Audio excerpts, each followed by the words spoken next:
Ahoj, tohle je video návod pro instalaci a ovládání termostatu. V balení termostatu najdeš návod k obsluze, samotný termostat a čidlo teploty podlahy. Termostat zapojím podle schématu v návodu. Fázi a neutrál na svorky L a N, topnou folii na svorky L1 a N1 a čidlo teploty podlahy na svorky NTC. Termostat zavedu do vodících výstupků a zapnu jistič. První tlačítko zleva přepíná režim provozu manuál nebo programový. Druhým tlačítkem přestavuji časy programového režimu. Středním tlačítkem vypínám a zapínám termostat a šipkami nahoru a dolů měním požadovanou teplotu. Termostat připojím přes Wi-Fi následujícím způsobem. Stáhnu si aplikaci Smart Life a zaregistruji se.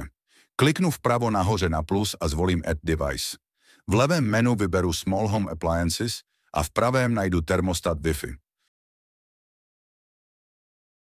Vyplním název své Wi-Fi a heslo.